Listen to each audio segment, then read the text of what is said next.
Hi, welcome again to Fairy Tale Friday with me, Ashtor, from Kindling the Hearthfire podcast. And we are going to be doing a couple fairy tales from Grimm's Fairy Tales. Volume 2, I believe, is the one where this comes from. It's Tale 91, called The Elves. Pretty settled, got their drinks together, comfortable. Alright, so, the elves. There was once on a time a rich king who had 3 daughters, who daily went to walk in the palace garden, and the king was a great lover of all kinds of fine trees. But there was one for which he had such an affection that if anyone gathered an apple from it, he wished him 100 fathoms underground. And when harvest time came, the apples on this tree were all as red as blood. The 3 daughters went every day beneath the tree and looked to see if the wind had not blown down an apple, but they never by any chance found one. And the tree was so loaded with them that it was almost breaking, and the branches hung down to the ground. Then the king's youngest child had a great desire for an apple, and said to her sisters, "Our father loves us far too much to wish us underground. It is my belief that he would only do that to people who were strangers." And while she was speaking, the child plucked off quite a large apple and ran to her sisters, saying, "Just taste, my dear little sisters, for never in my life have I tasted anything so delightful." Then the 2 other sisters ate some of the apple, whereupon all 3 sank deep down into the earth, where they could hear no cock crow. When midday came, the king wished to call them to come to dinner, but they were nowhere to be found. He sought them everywhere in the palace and the garden, but could not find them. Then he was much troubled, and made known to the whole land that whosoever brought his daughters back again should have one of them to wife. Hereupon so many young men went about the country in search, that there was no counting them. For everyone loved the 3 children, because they were so kind to all, and so fair of face. 3 young huntsmen also went out, and when they had traveled about for 8 days, they arrived at a great castle in which were beautiful apartments. And in one room a table was laid on which were delicate dishes, which were still so warm that they were smoking, but in the whole of the castle no human being was either to be seen or heard. They waited there for half a day, and the food still remained warm and smoking, and at length they were so hungry that they sat down and ate, and agreed with each other that they would stay and live in that castle, and that one of them, who should be chosen by casting lots, should remain in the house, and the 2 others seek the king's daughters. They cast lots, and the lot fell on the eldest. So next day the 2 younger went out to seek, and the eldest had to stay at home. At midday came a small mannikin, and begged for a piece of bread. Then the huntsman took the bread which he had found there, and cut a round off the loaf, and was about to give it to him, but whilst he was giving it to the mannikin, the latter let it fall, and asked the huntsman to be so good as to give him that piece again.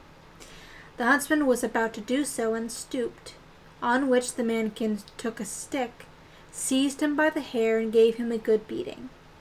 Next day the second stayed at home, and he fared no better. When the 2 others returned in the evening, the eldest said,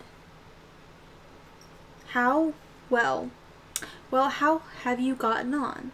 "Oh, very badly," said he. And then they lamented their misfortune together. But they said nothing about it to the youngest, for they did not like him at all. Apparently nobody likes the youngest brother. For they did not like him at all, and always called him Stupid Hans, because he did not exactly belong to the forest. On the third day, the youngest stayed at home, and again the little mannikin came and begged for a piece of bread. When the youth gave it to him, the elf let it fall as before, and asked him to be so good as to give him that piece again. Then said Hans to the little mannikin, "What, canst thou not pick up that piece thyself? If thou wilt not take as much trouble as that for thy daily bread, thou dost not deserve to have it." Then the mannikin grew very angry, and said he was to do it, but the huntsman would not, and took my dear mannikin and gave him a thorough beating. Okay? Then the mannikin screamed terribly and cried, "Stop, stop, and let me go, and I will tell thee where the king's daughters are." When Hans heard that, he left off beating him, and the mannikin told him that there was an earth mannikin, and that there were more than 1,000 like him, and that if he would go with him, he would show him where the king's daughters were. Then he showed him a deep well, but there was no water in it. And the elf said that he knew well that the companions Hans had with him did not intend to deal honorably with him. Therefore, if he wished to deliver the king's children, he must do it alone. The 2 other brothers would also be very glad to recover the king's daughters, but they did not want to have any trouble or danger. Hans was therefore to take a large basket, and he must seat himself in it with his hanger and a bell, and be let down. Below were 3 rooms. In each of them was a princess, with a many-headed dragon, whose heads she was to comb and trim. But he must cut them off. And having said all this, the elf vanished. When it was evening, the 2 brothers came and asked how he had got on, and he said, "Pretty well so far," and that he had seen no one except at midday, when a little mannikin had come who had begged him for a piece of bread, that he had given some to him, but that the mannikin had let it fall and asked him to pick it up again. But as he did not choose to do that, the elf had begun to lose his temper, and that he had done what he ought not, and had given the elf a beating, on which he had told him where the king's daughters were. Then the 2 were so angry at this that they grew green and yellow. Wow, that's some anger there. Next morning they went to the well together, and drew lots who should first seat himself in the basket. And again the lot fell on the eldest, and he was to seat himself in it, and take the bell with him. Then he said, "If I ring, you must draw me up again immediately." When he had gone down for a short distance, he rang, and they at once drew him up again. Then the second seated himself in the basket, but he did just the same as the first, and then it was the turn of the youngest. But he let himself be lowered quite to the bottom. When he got out of the basket, he took his hanger, and went and stood outside the first door and listened, and heard the dragon snoring quite loudly. He opened the door slowly, and one of the princesses was sitting there, and had 9 dragons' heads lying upon her lap, and was combing them. When he took his hanger and hewed at them, and the 9 fell off. I guess the hanger is a type of sword, I guess. Because I'm imagining a hanger like was you would hang your clothes on, but I guess it's a sword of some kind. Okay. The princess sprang up, threw her arms around his neck, embraced and kissed him repeatedly, and took her stomacher, which was made of red gold, and hung it around his neck. Then he went to the second princess, who had a dragon with 5 heads to comb, and delivered her also. And to the youngest, who had a dragon with 4 heads, he went likewise. And they all rejoiced and embraced him and kissed him without stopping.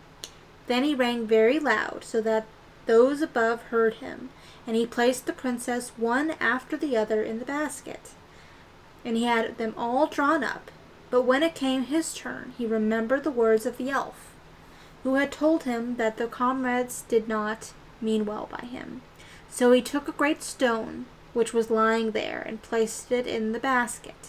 And when it was about halfway up, his false brothers above cut the rope, so that the basket with the stone fell to the ground, and they thought that he was dead, and ran away with the 3 princesses, making them promise to tell their father it was they who had delivered them. And then they went to the king, and each demanded a princess in marriage. In the meantime, the youngest huntsman was wandering about the 3 chambers in great trouble, fully expecting to have an end to end his days there, when he saw hanging on the wall a flute. Then said he, "Why dost thou hang there? No one can be merry here." He looked at the dragon's head likewise, and said, "You too cannot help me now." He walked backwards and forwards for such a long time that he made the surface of the ground quite smooth. But at last other thoughts came to his mind, and he took the flute from the wall and played a few notes on it, and suddenly a number of elves appeared, and with every note that sounded one more came. When he played until the rooms were entirely filled, they all asked what he desired, so he said he wished to get above ground back to daylight, on which they seized him by every hair that grew on his head, and thus they flew with him on to the earth again. Okay. When he was above ground, he at once went to the king's palace, just as the wedding of one princess was about to be celebrated, and he went to the room where the king and his 3 daughters were. When the princess saw him, they fainted. Hereupon the king was angry, and ordered him to be put in prison at once, because he thought he must have done some injury to the children. When the princesses came to themselves, however, they entreated the king to set him free again. The king asked why, and they said that they were not allowed to tell that, but their father said that they were to tell it to the stove. And he went out, listening at the door, and heard everything. Then he caused the 2 brothers to be hanged on the gallows, and the 3rd he gave his youngest daughter. And on that occasion I wore a pair of glass shoes, and I struck them against the stone, and they said, "Clink," and were broken. What? Sometimes these stories end very strangely. But yeah, that was kind of gruesome ending. They got what they deserved, I suppose. They wanted to kill their younger brother, I suppose, but... Alright, so on to the next story.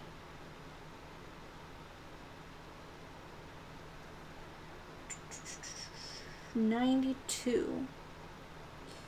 King of the Golden Mountain. That one's kind of a depressing one. Okay, so till 93, which is entitled The Raven. There was once on a time a queen who had a little daughter who was still so young that she could not walk. One day the child was naughty, and the mother might say what she liked, but the child would not be quiet. When she became impatient, and as the ravens were flying about the place, she opened the window and said, "I wish you were a raven and would fly away, and then I should have some rest." Scarcely had she spoken the words before the child was changed into a raven and flew from her arms out of the window. It flew into the dark forest and stayed in it a long time, and the parents heard nothing of their child. Then one day a man was on his way through the forest, and he heard the raven crying, and followed the voice, and when he came nearer, The bird said, I am a king's daughter by birth. I am bewitched, but thou canst set me free. What am I to do? Said he. She said, Go further into the forest, and thou wilt find a house, wherein sits an aged woman, who will offer thee meat and drink, but thou must accept nothing. For if thou eatest or drinkest anything, thou wilt fall into a sleep, and then thou wilt not be able to deliver me. In the garden behind the house there is a great heap of tan, and on this thou shalt stand and wait for me. For 3 days I will come every afternoon at 2 o'clock in a carriage. On the first day 4 white horses will be harnessed to it, and then 4 chestnut ones, and lastly 4 black ones. But if thou art not awake but sleeping, I shall not be set free. The man promised to do everything that she desired, but the raven said, Alas, I know already that thou wilt not deliver me. Thou wilt accept something from the woman. Then the man once more promised that he would certainly not touch anything, either to eat or to drink. But when he entered the house, the old woman came to him and said, Poor man, how faint you are! Come and refresh yourself, eat and drink. No, said the man, I will not eat or drink. She, however, let him have no peace, and said, If you will not eat, take 1 drink out of the glass. 1 is nothing. Then he let himself be persuaded, and drank. Shortly before 2 o'clock in the afternoon, he went into the garden to the tan heap to wait for the raven. As he was standing there, his weariness all at once became so great that he could not struggle against it, and lay down for a short time. But he was determined not to go to sleep. Hardly, however, had he lain down than his eyes closed of their own accord, and he fell asleep, and slept so soundly that nothing in the world could have aroused him. At 2 o'clock the raven came driving up with the 4 white horses, but she was already in deep grief, and said, I know he is asleep. And when she came into the garden, he was indeed lying there asleep in the heap of tan. She alighted from the carriage, went to him, shook him, and called him, but he did not wake. Next day, about noon, the old woman came again and brought him food and drink, but he would not take any of it. But she let him have no rest, and persuaded him until at length he again took 1 drink out of the glass. Towards 2 o'clock he went into the garden to the tan heap to wait for the raven, but all at once felt a great weariness that his limbs could no longer support him. He could not stand upright, and was forced to lie down, and fell into a heavy sleep. When the raven drove up with the 4 brown horses, she was already full of grief, and said, I know he is asleep. And she went to him, but there he lay sleeping, and there was no waking him. Next day the old woman asked what was the meaning of this. He was neither eating nor drinking anything. Did he want to die? He replied, I am not allowed to eat or drink, and will not do so. She, however, set a dish with meat and a glass of wine before him, and when he smelt it he could not resist, and swallowed a deep draught. When the time came, he went out into the garden to the heap of tan, and waited for the king's daughter. But he became still more weary than on the day before, and lay down and slept as soundly as if he had been a stone. At 2 o'clock the raven came with 4 black horses, and the coachman and everything else was black. She was already in the deepest grief, and said, I know that he is asleep and cannot deliver me. And when she came to him, there he was lying fast asleep. She shook him and called him, but she could not waken him. Then she laid a loaf beside him, and after that a piece of meat, and thirdly a bottle of wine, and he might consume much of all them as he liked, but they would never grow less. After this she took the gold ring from her finger and put it on his, and her name was graven on it. Lastly, she laid a letter beside him wherein was written what she had given him, and that none of the things would ever grow less. And in it was also written, I see right well that thou wilt never be able to deliver me here, But if thou art still willing to deliver me, come to the golden castle of Stromberg. It lies in thy power, and that I am certain." And when she had given him all these things, she seated herself in her carriage and drove to the golden castle of Stromberg.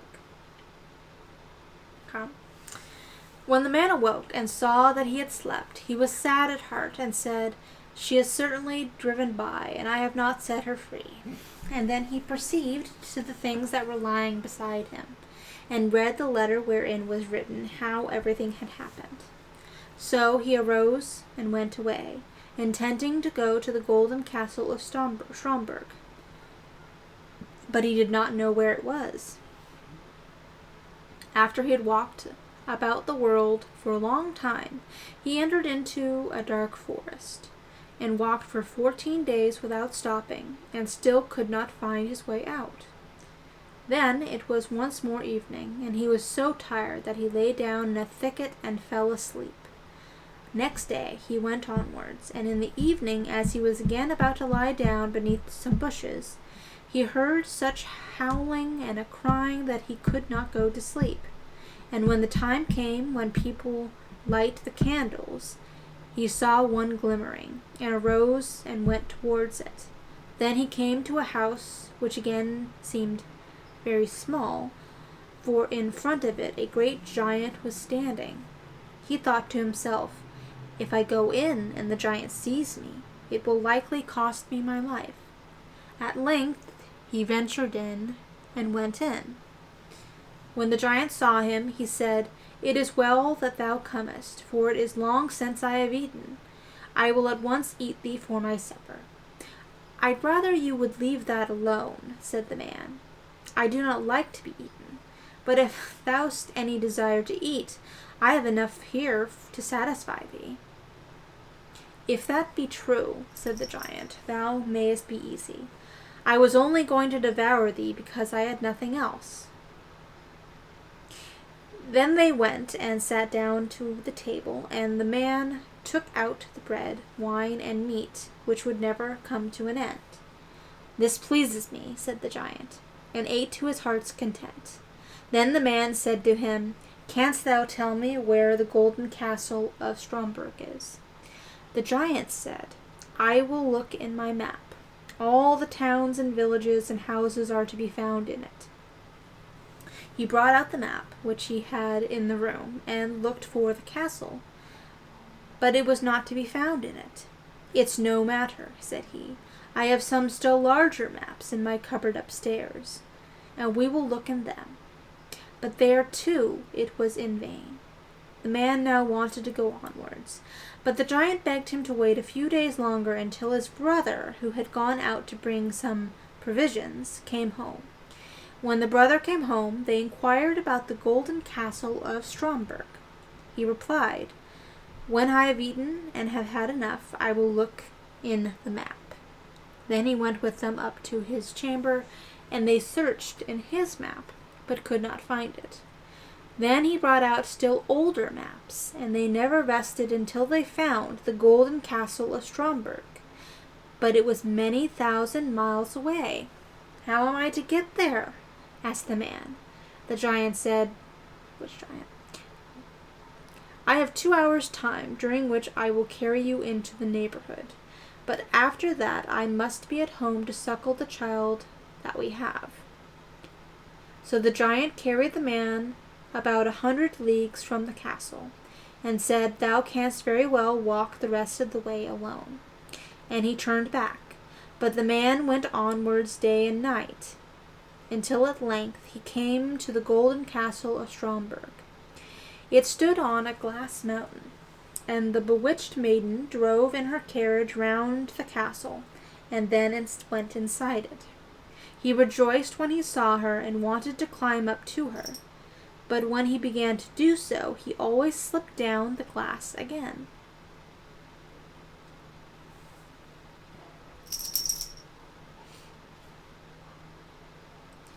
And when he saw that he could not reach her, he was filled with trouble, and said to himself, "I will stay down here below, and wait for her." So he built himself a hut and stayed in it for a whole year, and every day saw the king's daughter driving about above, but never could go to her. Then one day he saw from his hut 3 robbers who were beating each other, and cried to them, "God be with you." They stopped when they heard the cry, but as they saw no one, they once more began to beat each other, and that too most dangerously. So he again cried, "God be with you." Again they stopped, looked around about, and as they saw no one, they went on beating each other. Then he cried for the 3rd time, "God be with you," and thought, "I must see what these 3 are about," and went thither and asked why they were beating each other so furiously. One of them, Snid, said that he had found a stick, and that when he struck a door with it, that door would spring open. The next said that he had found a mantle, and that whenever he put it on, he was invisible. But the 3rd said he had found a horse on which a man could ride anywhere, even up a glass mountain. Funny that. And now they did not know whether they ought to have these things in common, or whether they ought to divide them. Then the man said, "I will give you something in exchange for these 3 things. Money indeed I have not, but I have other things of more value. But first I must try yours to see if they hold the truth." When they put him on the horse, threw the mantle around him, and gave him the stick in his hand, and when he had all these things, they were no longer able to see him. So he gave them some vigorous blows and cried, "Now, vagabonds, you have got what you deserve. Are you satisfied?" And he rode up the glass mountain. But when he came in front of the castle at the top, it was shut. Then he struck the door with the stick, and it sprang open immediately. He went in and ascended the stairs until he came to the hall where the maiden was sitting, with a golden cup of wine before her. She, however, could not see him because he had the mantle on. And when he came up to her, he drew from his finger the ring which she had given him, and threw it into the cup, and so it rang. Then she cried, "That is my ring, so the man who is to deliver me must be here." They searched the whole castle and did not find him, but he had gone out, and had seated himself on the horse and thrown off the mantle. When they came to the door and saw him, and cried aloud in her delight. Then he alighted and took the king's daughter in his arms. But she kissed him and said, "Now hast thou set me free, and tomorrow we will celebrate our wedding." Okay, that was interesting. That ended fairly abruptly. Okay. Alright, 2 fairly interesting tales at this point. Thank you everyone for popping in, and I hope everyone has a lovely evening. Stay safe during these interesting times, especially here in California with all those fires. Wish everybody a good evening, and we will see you not tomorrow because that's my day off. We will see you again Sunday for Silly Surreal Sunday with our continuing adventures with Alice in Wonderland. So, have a good evening and see you Sunday.